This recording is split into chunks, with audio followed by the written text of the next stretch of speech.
Since childhood, everyone had called Baiying a bad omen. Her blood was extremely dangerous. Anything that touched her blood would burn to ash. The villagers called her the demon of the night clan and wanted to drive her out of the village. When Baiying was still a child, she asked her mother if she really was cursed. Her mother encouraged her to stay alive. As long as she lived, she could prove the world wrong. Just then, a massacre broke out. Someone shouted that Night God was here. In the chaos, Baiying lost her mother. She cried out for her mother. But it was too late. The person standing in front of Baiying was the man she believed had killed her mother. His name was Qinyuan. Baiying was furious and wanted to kill him. But Qinyuan was far too powerful. Qinyuan deliberately provoked Baiying and told her to kill him herself if she was strong enough. From then on, Baiying had only one path left. She had to climb the immortal steps and become a cultivator. Only then would she have a chance to gain enough power to avenge her mother and kill Qinyuan. For thousands of years, no ordinary person without magic had ever climbed that high on the immortal steps. Everyone was moved by her courage, so they let her stay at Yunshu Pavilion in Jiuxiao Academy as a cleaning servant. There, she met someone kind. That person told her she was not a bad omen. He also gave her a special ring. The ring could control her dangerous blood and allow her to live like an ordinary person. Baiying's goal was clear. She wanted to destroy Night God. Even if cultivation was dangerous, she had to face the man she believed had killed her mother herself. Baiying had no immortal roots. But Yunya was moved by her courage and agreed to take her as his disciple anyway. He taught her the arts of Jiuxiao. After Baiying entered Jiuxiao Academy, the other disciples mocked her for being nothing but a cleaning servant. They said she had no right to sit with real cultivation disciples. Baiying silently endured it all because her only goal was to train. When she saw Wanyan perform the water condensing technique, she saw just how far behind the other disciples she was. Meanwhile, Qinyuan, the man everyone believed was Night God, was growing stronger. His next target was the divine sword. Once he got that divine sword, no one in the world would be able to stop him. Someone found an item inside Jiuxiao Academy that had been left behind by a demonic creature. It immediately caused chaos. Everyone demanded that Baiying be punished, believing she was connected to it. But Yunya stepped in just in time and got her out of trouble. He deliberately said it belonged to him. Only then was Baiying spared from punishment. Baiying thanked Yunya. Yunya reminded her that when danger came, avoiding trouble first was the smart choice. But Baiying only cared about one thing: whether she had any chance to defeat Night God. The sky suddenly changed color. Qinyuan had arrived. Everyone believed Night God had returned. The entire academy fell into panic, and everyone prepared to fight. His goal was clear. He wanted the divine sword. When Baiying saw the man she believed had killed her mother, her eyes filled with anger. She knew that if Night God got the divine sword, there would be no turning back. She rushed forward despite the danger, but then, something unexpected happened. Qinyuan was pulled into the divine sword. Inside the divine sword, there was another world. There, Baiying and Qinyuan faced each other head-on. Baiying was overwhelmed by anger and wanted to kill him immediately, but then she discovered something shocking. This powerful divine sword actually obeyed her command. Qinyuan warned her that this place ran on the power of hatred. If she could not control her anger, she would be the first one destroyed. But Baiying still could not suppress her anger toward Qinyuan. To destroy Qinyuan, she was even willing to gamble with her own life. A loud crash rang out. The two of them were thrown back out of the divine sword. The warriors outside thought Night God had escaped. But Qinyuan had not truly left. His body had been badly wounded by the divine sword and was temporarily trapped inside it. Now, only his soul remained beside Baiying. Baiying returned to Jiuxiao Academy. But she saw Qinyuan standing right next to her. She screamed in fear and immediately called everyone in. Strangely, Yunya and the others could not see Qinyuan. Only Baiying could see him. Qinyuan threatened Baiying. If she dared to tell anyone he was there, he would kill Yunya. Baiying was so scared that she immediately changed her story. She said she had only been too focused on training. Wanyan took the chance to stir up trouble again. She lied to Yunya and said Baiying had tried to break into the forbidden area. As punishment, Baiying received 20 lashes. Baiying had clearly done nothing wrong, but she could only silently endure all the pain. After enduring the pain and returning to her room, Baiying was mocked by Qinyuan again. Qinyuan reminded her that until he recovered his body and the spirit-binding rope broke, the two of them would remain tied together. Only then did Baiying realize that the spirit-binding rope had tied her greatest enemy to her side. She could get close to Qinyuan, but Qinyuan could also control her at any moment. Baiying warned Qinyuan that if he dared to control her while she was asleep, she would never let him get away with it. Qinyuan said impatiently that he had no interest in controlling her at all. He called Baiying stupid because she could have avoided the whipping. He reminded her that after her wounds healed, they had to return to the divine sword and recover his body. Meanwhile, Elder Zili, the head of Jiuxiao Academy, and the other elders were deeply worried. Everyone believed that after 300 years, Night God had returned. They had to seal him away again. They decided to choose a new master for the divine sword from the disciples. That person would control the divine sword. Qinyuan urged Baiying to take part in the contest so he could get the divine sword. When Baiying went to sign up, everyone mocked her. They thought an ordinary servant could never compete with real warriors. But Yenya praised her courage and allowed her to join. At the same time, Baiying and Qinyuan argued again. Qinyuan reminded her that once he got the divine sword, he could regain his freedom. Baiying immediately shot back that without her, Qinyuan could not recover his body at all. Qinyuan deliberately brought up her mother's death and threatened to kill everyone. He began forcing demonic power into Baiying's body. He said Baiying was too weak. Without this power, she could not even fly. He wanted to turn Baiying into a demonic creature and make her just like him. Baiying suddenly discovered that she could control water. She thought she had finally gained immortal roots. But Qinyuan laughed and told her it was only his demonic power pretending to be immortal power. He threatened Baiying and told her that from now on, she had to obey him. Otherwise, he would never let her go. Suddenly, they heard movement outside the room. Everyone thought the Night Clan had sneaked into the academy and rushed to notify Yenya. Baiying was afraid the truth would be exposed, so she lied and said her training had gone out of control. She also said that after the divine sword awakened, it had awakened her dormant power. Her friends were surprised, but they still agreed to keep it secret for her. After they left, Qinyuan continued to mock Baiying. He said that with that little power, she could never get the divine sword. Baiying held back her anger and silently made up her mind. She had to become strong enough to deal with this demon herself. During class, Baiying tried to figure out her situation by testing Elder Gao with questions. She asked whether a soul could survive after leaving the body. Elder Gao said powerful cultivators could separate their souls from their bodies, but it would consume a lot of energy. Baiying asked again whether Qinyuan's soul would become weaker if it were tied to a cultivator's body. Elder Gao said of course it would. It could even be burned to ash by Jiuxiao power. Qinyuan was angered by her test and secretly attacked Elder Gao. Because of that, Baiying was punished and forced to stand under the blazing sun. After Yenya arrived, he could not cancel the punishment outright. But he used his own power to shield her from the sun. Because of this, Baiying trusted Yenya even more. When Qinyuan saw it, he immediately threatened Baiying. If she said one more word, he would kill Yenya. Baiying could only obey his orders for now. Jiuxiao Academy began discussing the divine sword trial. Yenya was considered the most likely person to win. Meanwhile, Qinyuan told Baiying ahead of time that the next contest would be about seizing spiritual herbs. He warned her that if she lost tomorrow, he would kill both her and Yenya. Baiying was afraid of failing, so she had no choice but to ask Qinyuan for help. Qinyuan taught her to control the power of nature. At first, Baiying kept messing up. Qinyuan called her an idiot. But when Baiying began using the demonic energy he had given her, the result was shocking. Baiying understood that this power had indeed made her stronger. But it was also the dark power she hated most. The contest finally began. The rule was simple. Before the incense burned out, whoever took the flower first would win. Baiying's opponent, Chuki, mocked her in front of everyone. But Baiying shocked the crowd with her quick movements. With Qinyuan's reminder, she stopped only dodging and began to attack. She soon won the round. No one had expected a servant with no immortal roots to win. But because of that, the elders also began to question her power. They asked Yenya why Baiying's strength had suddenly improved so much when she had no immortal roots. To protect her, Yenya lied and said she had trained extremely hard since childhood. That was why her performance had improved. The elders believed him for the time being. But they warned that if Baiying could not control this power, it could also take her life. Yenya promised he would guide her to use this power correctly. Wanyan privately tried to force Baiying to withdraw from the contest, but Baiying refused. Baiying said she only wanted to kill Night God. Wanyan flew into a rage and ordered her men to beat Baiying. Qinyuan told Baiying to ask him for demonic energy so she could escape. But Baiying was afraid the dark power would be exposed, so she refused. Only after Yenya arrived and scolded everyone away did Baiying's friend Xingrua take her back to her room. Her injuries were too severe. In the end, Baiying had no choice but to humble herself and ask Qinyuan to heal her. Qinyuan told her to close her eyes. Then he healed her wounds. Baiying decided to kill Qinyuan inside a dream. She used dream magic and pulled Qinyuan into her dream. She attacked Qinyuan, trying to kill him inside the dream, but Qinyuan soon laughed and told her this was not her dream at all. It was his dream. Baiying had already fallen right into Qinyuan's trap. Qinyuan no longer hurt her physically.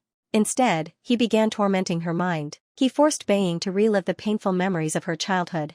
Back then, people had called her a monster and a bad omen. They had thrown stones at her and tried to drive her out of the city. Baiying saw the shadow of her dead mother and hugged her while crying, but Qinyuan did not even spare that moment. He mocked Baiying for being useless. He said her enemy was right in front of her, yet she could not take revenge. She could not even escape this dream. Baiying begged him to stop, but inside the dream, she could only break down completely. The dream suddenly shattered. She woke up covered in cold sweat. Baiying wondered whether Qinyuan had pulled her out of the nightmare. But she convinced herself that Qinyuan could not possibly be that kind. Just then, she found a flower petal on the bed. This made her even more confused. She angrily thought that Qinyuan was nothing but a strange man. The second trial began. The disciples had to enter Yulan Forest and tame dangerous spirit beasts. One elder reminded everyone to protect their lives before trying to win. As soon as they entered the forest, everyone encountered a harmless-looking puppy. Baiying discovered that Qinyuan was actually afraid of it, so she picked up the puppy on purpose and mocked him. But soon, thick fog covered the forest, and the illusion array was triggered. Wan Yan appeared in front of Baiying again. Baiying asked Wan Yan to let her go. She even agreed to give Wan Yan any spirit beast she encountered, but Wan Yan saw her as the greatest threat and ordered her men to attack. Poisonous fog suddenly spread around them. After the fog cleared, a dangerous soul appeared in front of everyone. It was actually the mother of that demon dog. It angrily demanded to know who had killed its child. Wan Yan and her companions immediately pinned all the blame on Baiying. They said Baiying had just been wandering around alone. They also said Baiying was the one who had killed its child. Baiying kept denying it. But the soul had already rushed toward her, ready to kill. To Baiying's shock, Qinyuan actually hid behind her in fear. Wan Yan told her companions that they did not need to interfere. Once Baiying and the soul were both badly hurt, they could capture the demon dog and win the trial. Baiying had no strength left to fight back, while the soul was determined to kill her. Baiying remembered the mockery from her childhood. Everyone had called her a monster and a bad omen. She was filled with anger and refused to admit defeat. Yunya sensed that Baiying's power was out of control and immediately rushed into the forest to save her. By the time he found Baiying, she could barely hold on. After Baiying woke up, she learned that she had somehow won the second trial. Wan Yan could not accept another defeat, and her hatred for Baiying grew even deeper. The elders also began to suspect that Baiying had power from an unknown source. To protect her, Yunya could only lie again. He said the demon dog in the forest had awakened Baiying's potential. The elders believed him for the time being, but they decided to keep a close eye on Baiying. That night, Qinyuan mocked Baiying. He asked her if it felt good to become a demon. Baiying immediately snapped. She said Qinyuan had killed her mother, and now he wanted to turn her into someone just like him. She said she would rather lose everything than become like Qinyuan. Qinyuan told her to face reality. Without his power, she would have died in the forest long ago. He wanted her to understand that becoming a demon was not such a bad thing. Yunya asked Baiying if she was doing all this only for revenge. He reminded her that in the past, she had been afraid of hurting others. But now, she had started using her power without hesitation. Baiying admitted she was wrong and apologized to Yunya. Yunya promised her that no matter what happened, he would protect her. In the next trial, 4 names appeared before everyone. Yunya, another disciple named Yoning, Baiying, and Wan Yan. Wan Yan had clearly already lost, but the elders secretly put her back into the contest as a backup. Yunya easily defeated Yoning first. Then Baiying faced Wan Yan, who was eager for revenge. To defeat Baiying, Wan Yan had secretly obtained a spiritual herb from Elder Gao that could make her power surge. This match had been unfair from the start. During the match, Wan Yan's power suddenly surged. At first, Baiying could not handle it. Yunya suspected something was wrong, but Elder Gao brushed it off. Baiying remembered the past again. The world was too cruel. The weak were always bullied. Wan Yan had indeed broken the rules. Even so, Baiying still defeated her. The elders realized the situation had already gone out of control. After Wan Yan lost, she could not bear the humiliation. The elders were stunned too, because their secret plan to help Wan Yan win had failed. Baiying used her own power to prove she was no worse than anyone else. Qinyuan reminded Baiying that the elders would not stop here. They would definitely come up with an even bigger scheme behind her back. Qinyuan pushed Baiying further and told her that in the next round, she had to fight her own master, Yunya. He said if she wanted to win, she had to poison Yunya. Baiying refused immediately. She said she would never hurt Yunya. No matter what happened, she would not. Qinyuan suddenly used illusion magic to control Baiying and force her hand. Baiying struggled with all her strength, but she still brought some pastries to Yunya.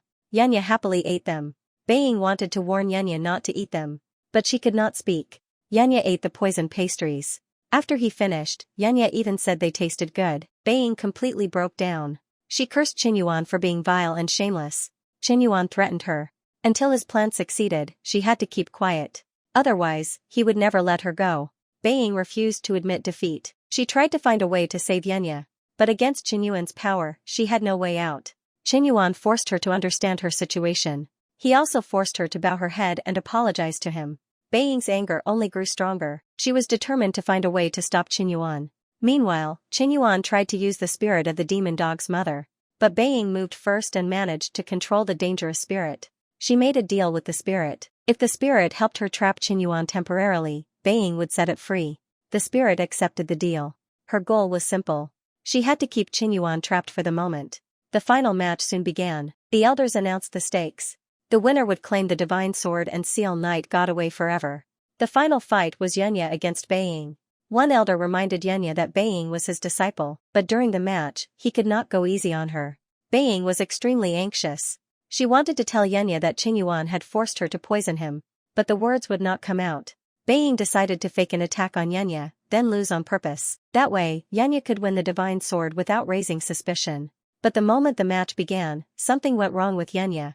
He was injured and collapsed to the ground. Everyone was shocked. No one knew how Yanya had ended up like this. Just moments earlier, he had been casting spells at Baiying. The elders flew into a rage when they saw Yanya collapse. They shouted at Baiying, accusing her of being a spy sent by the Night Clan. Baiying denied it, but no one would listen. The elders decided to sacrifice the spy to the divine sword. Even while injured, Yanya still tried to protect Baiying. He said this was unfair. But the elders told him to shut up. They said Baiying had to be sacrificed for the safety of the world.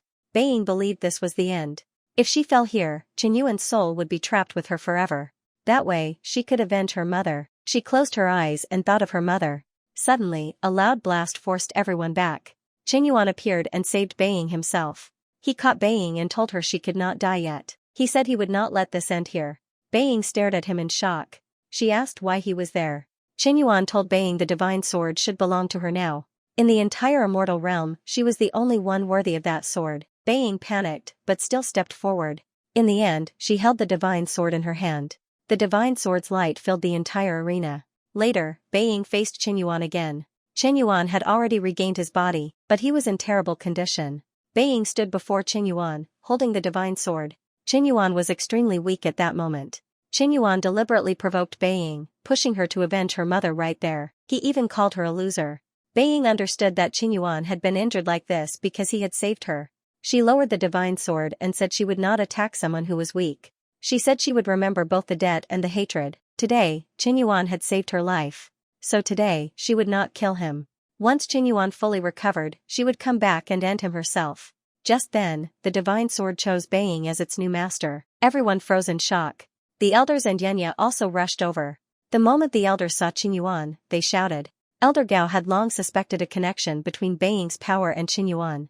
He accused Baiying and Qinyuan of working together all along. Even while injured, Yanya still stood on Baiying's side. He said Baiying could never do something like that, because the Night Clan had killed her mother. Then Elder Gao revealed something even worse. He asked Yanya if he knew why he had lost today. It was the pastries Baiying had given him the day before. They had been poisoned.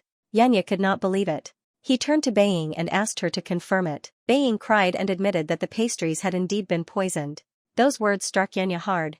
The people of Jiuxiao Academy also began calling Baiying a traitor. The elders decided she had to be executed, but Baiying insisted she had not worked with anyone. Qinyuan was her enemy.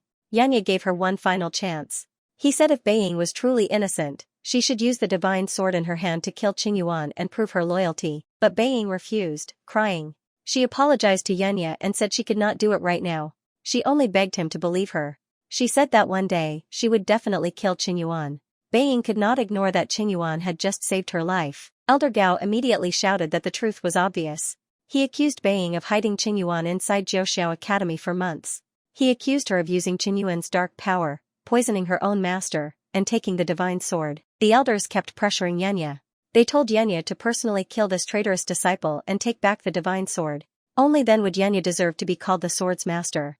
Yanya stepped forward and asked Baiying to hand over the sword, but the divine sword refused to accept Yanya as its master. Yanya asked Baiying one last question. She had always listened to him. So why was she stopping him from killing Qinyuan today? Chen Yuan cut in. He said the sword had not fully awakened yet. So for now, it could not kill him. The entire academy erupted. They called Baiying a traitor and demanded her death. They called her an ally of the Night Clan. Yanya said she was his disciple. Her fate should be decided by him. Yanya launched a decisive attack at Baiying. Baiying could not believe it. She never thought Yanya would actually attack her. She cried and asked why Yanya would not trust her. Just before Yanya's attack struck Baiying, Chen Yuan rushed over and blocked it. Chen Yuan sneered and exposed Yanya and the elders for who they really were. They claimed to be righteous, yet they were willing to kill their own disciple and sacrifice Baiying to the divine sword. Chen Yuan mocked them, saying they were worse than the Night Clan. Then he asked Baiying if she still wanted to stay with them. Before anyone could react, Chen Yuan vanished with Baiying. After Baiying and Chen Yuan escaped, the academy descended into chaos. The elders announced that Baiying would be struck from Jiuxiao Academy's records. Yanya knelt and pleaded for her, but nothing changed. The elders then issued a wanted order across the 3 realms. If Baiying was found, she would be arrested immediately. If she resisted, she would be taken down on sight. Later, the two reached a safe hiding place.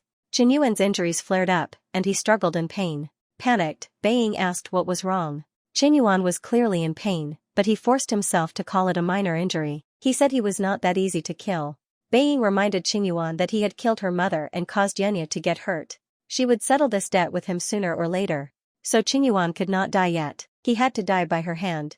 Chen Yuan asked if Yanya had not just tried to kill her. If he had not stepped in, she would already be dead. But Baiying said that to everyone at Jiuxiao Academy, she was already a traitor, so it made sense that Yanya would try to kill her. Baiying was ready to leave Chen Yuan there to suffer alone. She said not killing him was already her last concession. Baiying wanted to leave, but the spirit-binding rope kept her from leaving Chen Yuan. She also did not understand why she had saved someone who had killed her mother. While unconscious, Chen Yuan suddenly called out a name. Baishi. Baiying did not know who Baishi was. She even suspected Baishi might be Chen Yuan's lover. She decided that once Chen Yuan recovered, she would use the divine sword to kill him. By the next day, Jiuxiao Academy still had no trace of Baiying. The elders pressured Yanya to kill Baiying and take back the divine sword, but Yanya stepped forward and said he would personally bring Baiying back and find out the truth. If he failed, he would accept all punishment on Baiying's behalf.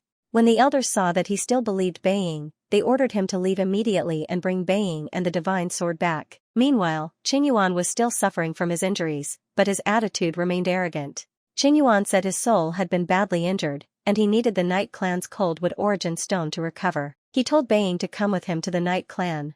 Baiying immediately refused. She still believed she belonged to the academy and had no reason to go with him. Chen Yuan told her to face the truth.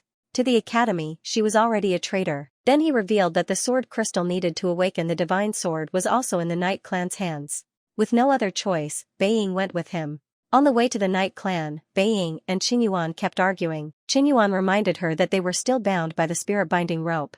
Since the divine sword had not awakened yet, it was nearly useless. Before entering the palace, Chen Yuan sensed that something was wrong inside the clan. He warned Baiying that she must not reveal that he was injured. Once they entered the palace, they found that Jiao, Chen Yuan's loyal general, was missing. The atmosphere was also unusually tense. Soon, a mysterious woman appeared. Her name was Huaying. She was a Night Clan traitor who had been plotting for a long time. She deliberately exposed Chen Yuan's injury and pointed out that he had brought back a girl from Jiuxiao Academy. Chen Yuan immediately understood that someone in the clan was already preparing to turn against him. Huaying then launched a rebellion. She shouted that Chen Yuan had put the Night Clan in danger for an ordinary girl. She said Chen Yuan was injured and had even brought an enemy back. From then on, she said, she should take over as Night God. She mocked Baiying as nothing more than a lowly cleaning servant and demanded the divine sword. Chen Yuan deliberately acted weak and claimed he was too weak to draw the divine sword. So he and Baiying were locked in the dungeon. Meanwhile, Yanya searched through ancient books in Jiuxiao Academy's secret library. He discovered that the elders had used an ancient map, spells, and formations that day. These clues showed there was more to Baiying's conviction than anyone had admitted. Yanya wanted to use these clues to give Baiying a chance to clear her name. Then she could return to the academy with dignity. Meanwhile, Baiying could not understand why Chen Yuan was so calm. She pressed him for his real plan. Soon, Jiao arrived with troops. It turned out Chen Yuan had planned all of this long ago. Jiao told Chen Yuan that they had retaken the palace. But Huaying had escaped with the coldwood origin stone. Huaying said there was no point in more bloodshed. She said it would be better for her and Chen Yuan to join forces and rule the Night Clan together. Then she made a strange demand. She wanted to marry Chen Yuan. Chen Yuan threatened to kill her. But Huaying had the coldwood origin stone and the sword crystal. She said that if Qinyuan refused to marry her, she would destroy everything. Baiying suddenly thought of a plan. She needed the sword crystal to awaken the divine sword and use it to kill Qinyuan. So Baiying cut in and said those conditions were not enough to make Qinyuan marry her. Huaying also had to hand over the sword crystal. Baiying explained to Huaying that she and Qinyuan were tied together by the spirit-binding rope. If Huaying wanted to marry Qinyuan without any trouble, she had to give Baiying the sword crystal first. Once Baiying used the sword crystal to cut the spirit-binding rope, the problem between the three of them would be solved. Huaying agreed and gave them 3 days to leave. The moment Huaying left, Qinyuan lost his temper with Baiying. He asked if she saw him as something she could trade away. Baiying reminded him that they were enemies to begin with. All she cared about was the sword crystal. But she still felt terrible and quietly said it would have been better if Qinyuan had not been the enemy who killed her mother. Soon, Qinyuan's injuries flared up again, and he nearly passed out. Baiying brought him to the spirit spring. She realized his soul had been badly injured, so she had to feed him medicine herself. After Qinyuan woke up, he told Baiying it had hurt when she told him to marry Huaying. He promised to help her get the sword crystal. But he would not let her bring up marriage again. Huaying's 3-day deadline was almost up. Baiying kept thinking about Qinyuan saying he had been hurt. She tried to convince herself not to waver. She had to focus on her goal. But she still cried in helplessness and even apologized to Qinyuan without thinking.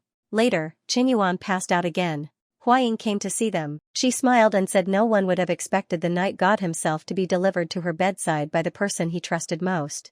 Baiying asked for the sword crystal so she could cut the spirit-binding rope and regain her freedom. Huaying was willing to hand over the sword crystal. But first, she walked toward the unconscious Qinyuan. Then Huaying accused Baiying of deceiving her and threatened Baiying, demanding the coldwood origin stone. Then Huaying revealed something that shocked Baiying. She said Qinyuan had been in seclusion for the past 20 years and had never left. Baiying froze. If Qinyuan had never appeared 10 years earlier, then someone else might have killed her mother. Huaying then tried to turn Jiaotu against Qinyuan. She said this weak man could not possibly be the real night god. She summoned the demon-identifying seal to test Qinyuan's true identity. When the seal refused to recognize Qinyuan, everyone started to believe he was an imposter. In the chaos, Baiying rushed to Qinyuan's side. She cried and asked why he had taken the blame for the crime, and why he had never told her the truth. Only then did Baiying understand that the person she had hated for so long might be innocent. Qinyuan coldly said that if everyone thought he was guilty, there was no need to explain. He pushed Baiying away and told her to cut the spirit-binding rope. He said he was going to marry Huaying. He said Huaying was beautiful and powerful, and could help him take back the throne. Baiying tried to stop him. She said Qinyuan did not love Huaying at all. She told him not to do this.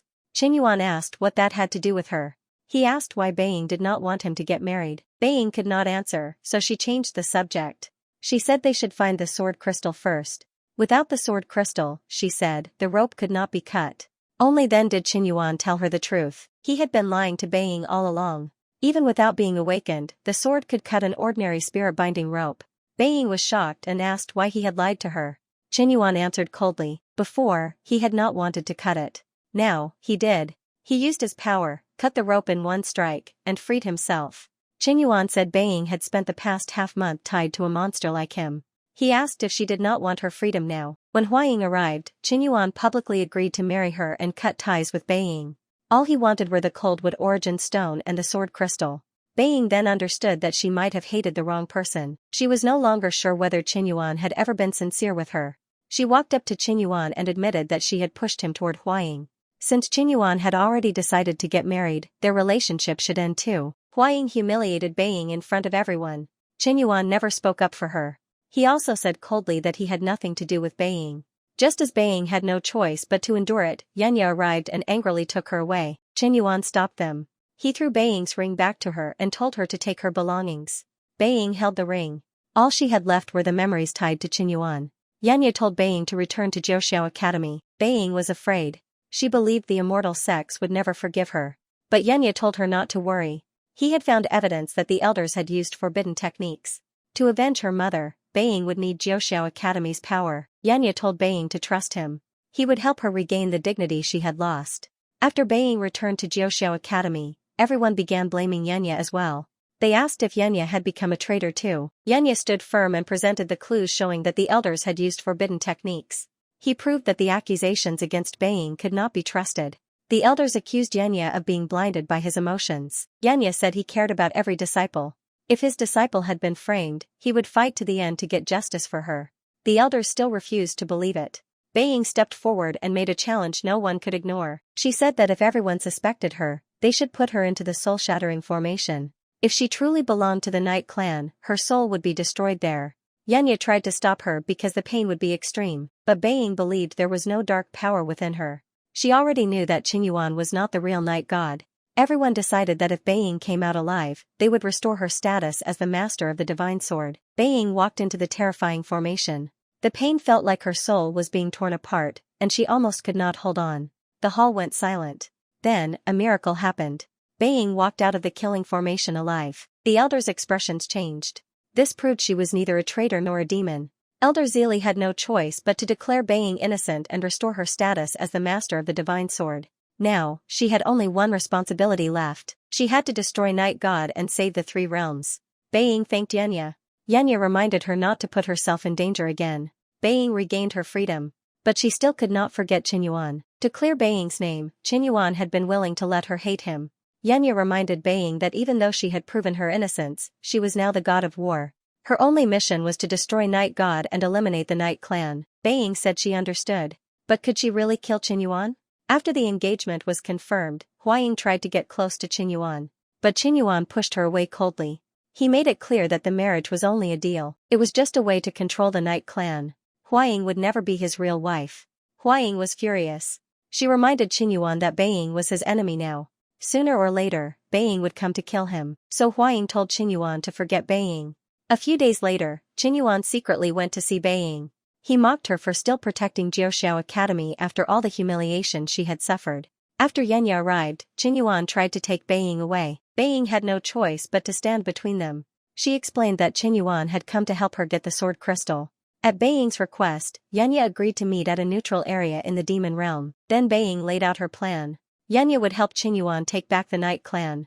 In exchange, Qinyuan would hand over the sword crystal. To prove he was sincere, Qinyuan drank the truth water. He admitted that he would hand over the sword crystal. Yenya seized the chance to question him. He asked if Qinyuan had done all of this for Baiying.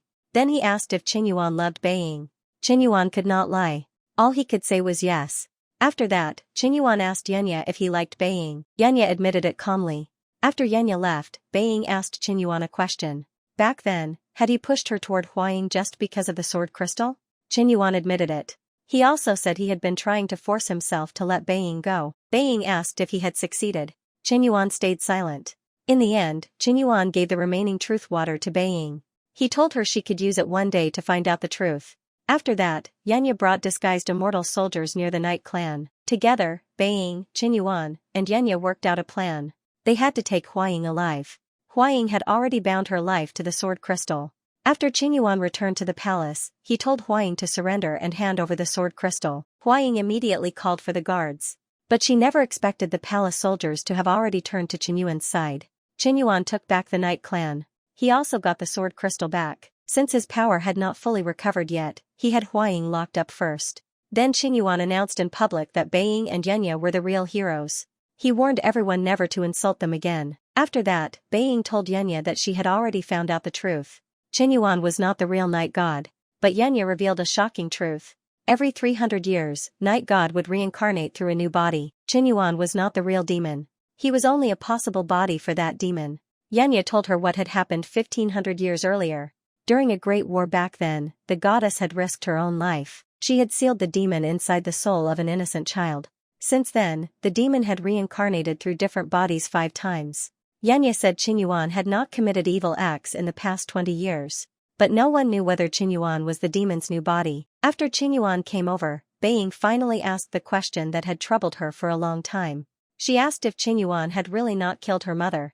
She also asked if he truly was not the real Night God. Qinyuan did not answer directly. He only told her to sit beside him. He said he had sat there alone for thousands of years. But today, with Baiying by his side, he was happy.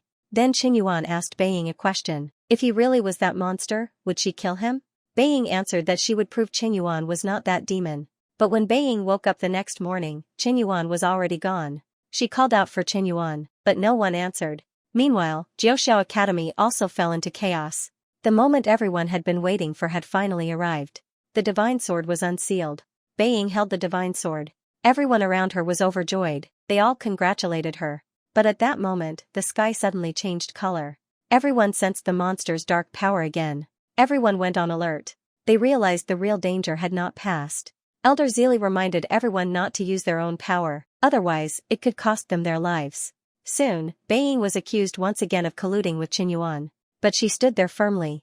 Qinyuan reminded Baiying that she had once promised to prove his innocence, but now, he had finally shown his true face. He admitted that he had not been helping Baiying. Instead, he had injected Night Clan poison into her body. He also said he had only had one goal all along. He wanted to get the divine sword. And today, Baiying had handed the sword to him with her own hands. Baiying could not believe that Qinyuan had truly betrayed her. She asked why Qinyuan had not taken the divine sword earlier. Qinyuan said he had needed a divine sword master to unseal the sword. He coldly admitted that he had been using Baiying and Yenya. He had done it to take back the Night Clan and regain his power. He even thanked Baiying. He said she had been naive enough to help him this much. Baiying gave Qinyuan one last warning.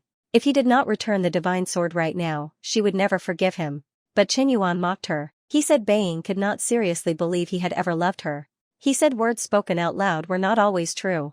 Then he left Baiying there, struggling under the poison's effects. He turned and walked away. Baiying lost consciousness and collapsed to the ground. After Baiying was rescued, the poison was removed from her body. But Qinyuan's betrayal hurt her more than the wound from the divine sword.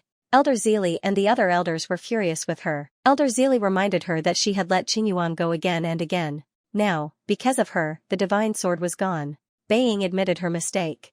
But she still insisted that Qinyuan was not the real demon. She asked for permission to go to the Night Clan and investigate. But everyone looked at her suspiciously. Yenya tried to protect her. He said Baiying was innocent. She had only been deceived. Elder Zili decided to give Yenya the mission of taking back the divine sword. Then he announced news that shocked Baiying. Qinyuan was now going to marry Huaying. As punishment, Baiying was locked inside her room. Baiying cried alone in her room. She remembered Qinyuan saying he had never loved her. Baiying could not believe that the person she had once trusted completely had deceived her so easily. Before Yenya set out to take back the divine sword, he came to see Baiying. But outside the room, Baiying's friend Qingrua was standing there in a panic. Yenya became suspicious. He forced Qingrua to tell the truth. It turned out Baiying had secretly escaped earlier that morning. She had gone straight to the Night Clan. She wanted to stop Qinyuan's wedding. When Baiying arrived at the palace, the guards stopped her. They said today was Qinyuan's wedding. Outsiders were not allowed to enter. After Zhao appeared, Baiying was finally allowed to enter the palace. She told Qinyuan to his face that the wedding was nothing but a lie. Qinyuan was only using it to force her away. But Qinyuan coldly said that if he had not been waiting for her to unseal the divine sword, he would have married Huaying long ago. He also said that every gentle word from that night had been an act. It was all meant to make Baiying trust him. It was all meant to make her risk her life to help him. Baiying asked if that night had also been fake. Qinyuan admitted it coldly. Huaying then challenged Baiying. After Baiying was injured, Qinyuan did not help her up. Instead, he stayed by Huaying's side. He kept using cruel words to force Baiying to leave. Baiying did not stay any longer. She turned and left. Behind her, Qinyuan and Huaying continued the ceremony. As the ceremony ended, Qinyuan finally gained the powerful body he had been waiting for. When Baiying saw him again, she said his lies had shattered her heart. But Qinyuan only looked at her with hatred in his eyes. He told Baiying to come and take revenge on him. Qinyuan revealed Night God's true form. In the past, Baiying had always believed Qinyuan was not Night God. But now, Qinyuan used dark power to terrify the whole world. He also took control of Baiying and forced her to leave. Baiying cried out and begged him to stop, but no one could hear her. At that moment, Yenya arrived. He attacked Qinyuan in his Night God form. Then he saved Baiying and disappeared with her. The next day, Baiying woke up weak and exhausted. She heard the academy disciples outside accusing her again. They said she had brought shame to the immortal sect. They also said she had caused the world to face the disaster of Night God. They demanded that she give up her title as the Divine Sword Master. When Yenya arrived, he defended Baiying in front of everyone. He warned them not to accuse her again. Qingrua then drove everyone out. Baiying began to wonder if any of this was worth it. But soon, she made up her mind. She had to take back the Divine Sword. She had to kill Night God herself. When Yenya apologized to Elder Zili on Baiying's behalf, Elder Zili told him about a dangerous forbidden technique. It was called the spirit sinking technique. The technique could increase a person's power tenfold, but the user could be left disabled. The user could even lose themselves completely. To protect Baiying, Yanya decided to take the risk himself. He went straight to Qingyuan to take revenge. The two faced each other on the battlefield. A fierce battle broke out. Meanwhile, the divine sword suddenly appeared beside Baiying. She did not understand why the divine sword had come to her, but she immediately realized something might have happened to Yanya. Then Baiying ran to Yunshu Pavilion. She insisted on going in to see Yanya, but the guards stopped her. They said Yanya was not seeing anyone. Baiying had never seen the place under such tight guard. She immediately realized that something must have happened to Yanya.